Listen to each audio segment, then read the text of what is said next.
Welcome to Iridium Classic Leather. I'm Tristan and I'm a leather craftsman, leather crafter, leather artisan, leather person, leather smith, whatever you want to call yourself. You see, the nomenclature kind of gets in the way of people, progressing in their craft. And I did this on purpose so that you don't have to worry about what you're going to be called or calling yourself. I have been doing leathercraft for quite a few years now, and I only make handmade products that are hand sewn. Nothing's wrong with using machines, absolutely not. But they are a serious investment, and as you're gonna see, right, as we go out in this course together, you're gonna see that there's so many things that you don't have to buy because other people are buying it, and that you don't have to do the way other people are doing it, because the goal of this is to get you ready for you to create your own form of leather craft, right? And the reason I chose craft, let me get it out of the way one time, is because there's an older artisan who, and by the way, artisan simply means someone who works with his hands. So there's nothing for it or against it, just it's another term. But there's an old leather artisan who said it's not enough to be a good leather artisan or leather artisan, period. It's you have to become a craftsman. And craftsmanship is what defines your work from just another average piece of work. This is what defines your handmade or handcrafted or even machine crafted product from something that came off a production line. Nothing is wrong with that either if that's where you're headed. But if that's where you're headed, this is not the video series for you. And speaking of video series, just want to clarify as well, off the bat, exactly what this is going to be. My background has been in teaching for the greater part of my career. And I've taught IT, international IT courses at different institutes, and I've taught 3D animation as well at international institutes. I've never taught leathercraft, but anything that I get good at and I want to share the skills and experiences that I have with any of you, I will take my experience in teaching and apply it to this. How, though, was the big question, because I don't have the time or the big setups to use this channel to create a massive series of leather crafting tutorials and different things. I do intend, however, to get you from ground absolute zero to a point where you can, at the end of it, sell something confidently or produce something that you would confidently use or give as a gift. And that means that I'm going to take you through the most basic skills. I'm going to take you through the way I do things, and I'm going to express to you on more than one occasion that you don't have to do it this way. When I do something out loud, I'm going to ask why I did it and why I didn't do it so that you can understand it as I go ahead and do these projects. I've decided that I'm going to do one product that I actually have to work on, and I'm taking you along for the ride. So you guys are going to go with me from conception to completion. I'm going to show you my process, okay? Starting with an idea, how I get it onto something like literally paper, right? All the way to a finished piece, and then a template that you can put onto something like acrylic or plastic or whatever, and a digital version of it, because all of these things are one big long stretch of a process. It sounds like a lot, but I guarantee you it's not only straightforward and pretty simple and basic to get that process done, especially if it's a non-complex piece you're doing, but it's actually really fun. And then you begin to understand your leather craft. This is what I want you to get out of it. This is for anyone of any level who wants to sit down, watch me create a product and help you understand how and why I do it along the way. So this intro video is to get you up to mark with respect to why you're here, right? And hopefully the title is the reason you clicked here in the first place, and how I plan to go ahead and do this along with you. I'm going to be combining years of my own experience, years of tutorials that I've gone through, years of classes, and I would make suggestions, recommendations for places that you can learn from as well. And please, please, please, please, if you're watching me and you're interested in getting into leathercraft or furthering your leathercraft, I sincerely hope that you are watching at least 10 to 15 other people as well. Get as much of a scope as you can, as much range as you can in terms of ways to do things. So when I do something, it's my way of doing it in this particular scenario, and I will tell you if I decide to do something differently and why, and all these things are going to incorporate. So I'm not planning to leave you hanging in just the intro video. I want to actually give you something useful to take home with. So why am I dressed like this, by the way? This is my leather, what do you call it? No, say saddle. Leather apron. And it has pockets. It's made of very durable, canvasy type of material. And it's lasted a very long time. Sorry about the mic. It's empty because we're about to start. This is not a fashion statement. I'm wearing a bucket hat because my eyes are really sensitive to light. I have overhead lights, and I'll talk to you about lighting as well. And I don't like when they get into my eyes. So this helps me to block out the light coming in, but lets me see what it's illuminating on the desk. We're going to look at the leather that you should pick up, and we're going to look at the tools that you should pick up, because you can't do any of the beginning things or anything unless you have at least those two things. You're going to go along with me, by the way, while I do everything from making mistakes, right? And I might do a couple deliberate mistakes to show you how you can recover from some things. But just remember, a mistake is also another word for experience. And you have to look at it like that if you want to like advance, a little more quickly. Don't think about it as a negative thing. It could be frustrating, but learn from it. It's experience. Mistakes can also become something unique that makes a product unique. And that's where the whole idea of having something handcrafted makes sense to customers who understand what they're buying.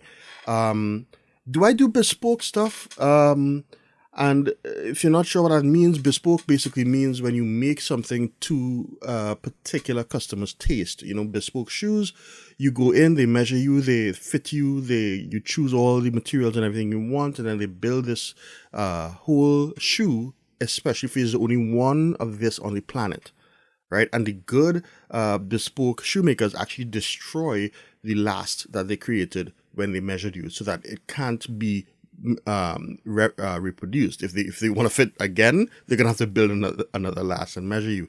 Same thing with bespoke tailors and all of these things.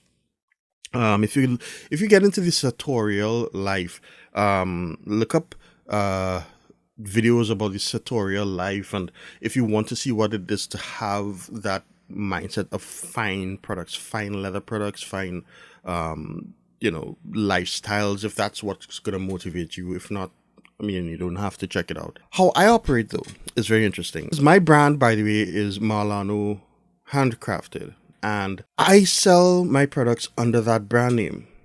But I sell my products and design my products under the name of 3 or rather 4 different independent artisans. So what I mean is, I'm a writer. I write a graphic novel, and I've been building and designing and writing characters for decades, literally. I get into my characters' heads, which is what you need to do and you know what? This is way too hot. I'm so sorry. Yeah. So designing characters, building characters, and then making those characters come alive and exist in the world that you created means you have to think like that character. That character has to have its own personality, and how they interact and stuff is what you come up with, but you do it in their stead. It's kind of like it's not so much like method actors, but you understand what I mean. This translates to what I do in my craft. For example, the artisans that I have created are created because when I go down a certain pathway of designing a product, I like to know that I have limitations and guidelines that help me not create something that's all of a sudden going one direction, and then all of a sudden I want to take it in a different direction, and it turns out not to be something that works very well, right?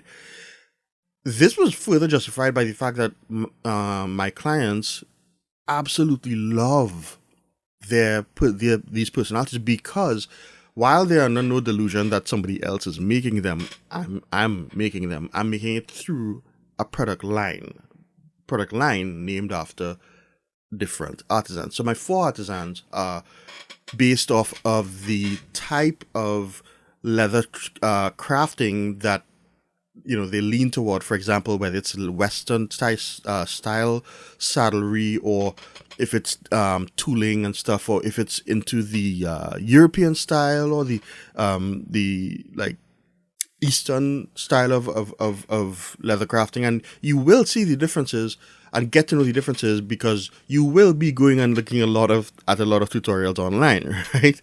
Other than this. So I'm sorry about the chair. Yeah.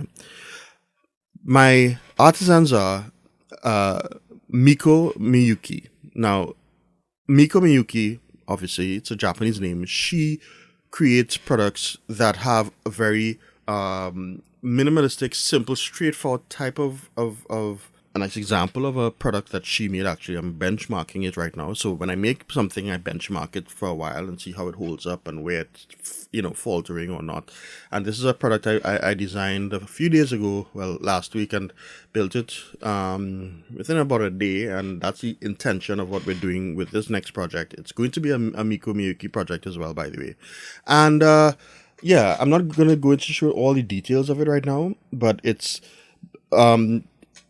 a product that she conceived. And when I came up with it, through her mind, I came up with the idea. What am I trying to create? As in, what is Miko trying to create? And I came up with something that had certain types of lines in its design. Its overall language in that respect. The color had to be of a certain range of colors. So, no pastels or anything like that. Just what came to me, and then I work from that. And you're going to see that process play out in what we're going to build for this whole tutorial section. I have Henry Lufay. He is a British leather crafter, a British artisan. He likes to create a lot of executive type of products, long wallets, satchels, small satchels, purses, things that you tend to see coming out of the pocket of a entrepreneur, a businessman, someone who's in that type of mind. We have Coil. Now, Coil is one of my favorites, but one of the most difficult to work with. She has a very explorative mind. She's kind of out there. She will use some radical colors, radical designs, things that make you look twice and say, "Who's gonna use that wallet?" But I have Coil has products out there that people are using because they're so different, right? And I have, but I don't have any right now to show you. So and then finally we have Apollo. Now Apollo is the one that I've worked least with, so I'm still coming to terms with his mentality. But he is the one who uses a lot of exotic materials. Others will use exotic materials as well, but he uses a lot of exotic material to create very luxurious designs for people who are in a certain circle of finance. I don't know. He uses different types of skins that you won't see on the average leather product. Especially when someone sits down to just make, a leather product or a wallet like this, for example, with some lizard skin and some crazy horse combined. So after I've not had a lot of experience working with him, but this is how I approach my leather craft. And I'll be honest, I'm really excited to see what your leather craft process is, but I know that I can't do that through YouTube.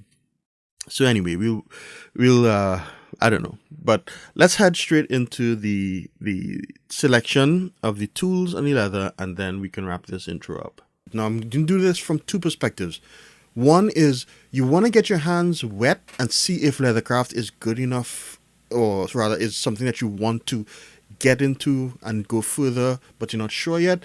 And the other is if you want to get your hands wet, or you started to get your hands wet, and all you have are the absolute basics, and you want to move on to something a little more substantial.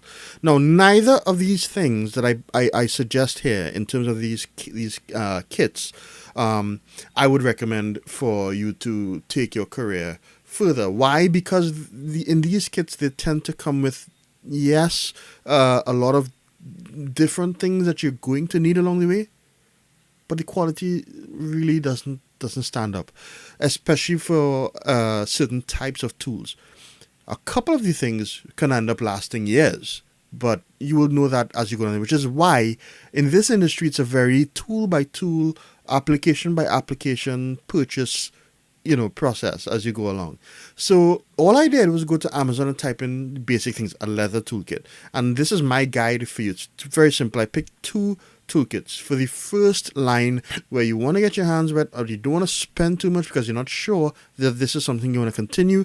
I'd recommend this one. And this is not because I searched for this, it's because out of the original results that came up, this is the one that I found gave me the best options to let you build a leather product from scratch. If you have the leather, you can use these tools to get yourself done. With this, you're going to need just a couple other things that doesn't come with it. One is a hammer or a maul, and two is some form of cutting mat and pounding board. That's for when you have to use your stitching irons, which are these kind of fork-like looking things here that I've highlighted like right here. They go in and create your stitching holes. You don't want to be pounding on that and then they go into something hard. You need them to go into something that's designed to accept them and allow your leather to form well when they go through as well without damaging the tips. So this one is the Bootsy Leather Working Tools Leather Kit. All I did was type in leather toolkit and this is one of the first ones that popped up. So this is what you can look for if you want my recommendation for something you don't want to spend a lot of money on. This is at $25. You can't go wrong. You're going to have to supplement it with, as I said, at least a maul. What I've chosen is this one. Now, they say it doesn't have a lot of stars, but with these things, you can't go too wrong unless it outright breaks. And I've never experienced that regardless of the amount of cheap mauls that I have bought and that I do own. I like this one because it comes with a leather divider, a wing divider, which is an invaluable tool in leathercraft for many things. So I like the fact that it comes as a combination. And if you pick the hammer alone, which is an option here, it actually gets a higher rating. Go figure. You can read the comments and see what it's about. If you don't want to go on something like that I personally haven't tried, you can look at something that I bought in the past, which is this particular leathercraft wooden handle, blah, blah, blah, which I purchased in 2020 for another reason. And I still have it. I don't use it because I have better alternatives, but this is I didn't even know it could come apart. But anyway, this one has a good rating and I have this. I know it works, so I could recommend this. It just costs a few dollars more, right? So I was trying to save you as much as possible, but in order to find this, I just typed leather maul and these are the options that came up. This was the first one. The second thing you want to get is a mat, as I said, a pound board for your to put underneath your leather so that when you pound, it doesn't damage your pricking irons and it also absorbs shock. This one is the Tandy Leather Pounder Board, 6 by 6 inches. There's the 12 by 12 inches, which is going to cost more. I don't think you need more than this side to start off with, so I wouldn't recommend going bigger than that unless you know for sure that you need to. And finally, I just picked any cutting mat that looked good. So this is a self-healing cutting mat. This one is by Anizus, and it's basically exactly what it is. I personally don't buy green, and that has to do with my experience with the colors that I deal with and whatnot. It's just a thing maybe with my eyes, I don't know. But personally, I don't buy green. Everybody's going to be different about it. They're not expensive, so you can experiment with the size and the brand. But the higher you get in brand, the price is going to grow up and that kind of thing. And that's it. That's all you need. If you want a kit that comes with everything in hand, that gives you, in my opinion, a very good selection of tools to be able to do some good leathercraft stuff for a while without upgrading too many things. This is the one I would have that came up. This is again by typing in leather toolkit in Amazon. I found this, and you know that the descriptions are sometimes a bit odd, so I would just say look for this, right? And this is what it looks like. right? You do get everything you need for the you get the board, you get the mat, you get the right types of knives, you get the skiving knife, you get some things you don't even need but it's great to have. You get tooling stamps, all these different things. You get a maul with it, wing dividers, a roller, you get skiving blade, you get a nice pliers for helping you stitch, a bunch of different things, and you even get a kit with some snap fasteners. Just be aware that I would never recommend buying any of these kinds of kits with these snap fasteners and buttons and stuff from Amazon, because a lot of them do fail, and I don't ever want to, have you in a situation where you use these and put it out for a customer and then it fails on them. I've had it happen too many times to know this is not where you buy it. You buy these things and you buy your tools in actual leather stores, the same leather stores where you will get the leather. And the leather that I want you to look for is vegetable tanned leather. I would recommend neutral or natural color so that you can dye it if you want to get creative. I would recommend something inexpensive. So I would go to, for example, like Tandy Leather Company is a company I buy from, one of the companies I buy from. They have this nice Craftsman single shoulder leather. It's only $40, $50, and it's the weight is the important part, is the thickness of it. So I have this piece of leather here, and this is a random oil tan leather I got from Amazon that I never used, and using a tool like this, I figure my camera is across here, I can test the thickness of it, and even though it says it's varying, it's because it's a very sensitive device. So on average, it's around 2 millimeters, and 2 millimeters is around about 5 ounces. You can just Google leather ounce chart and you can see what 5 ounces equates to, or you can look here on Tandy itself and see that this is the side of the animal that you're getting, the red part, and you can see that it's they tell you the size of the piece, which is normally 5 to 7 square feet, and the thickness, the weight.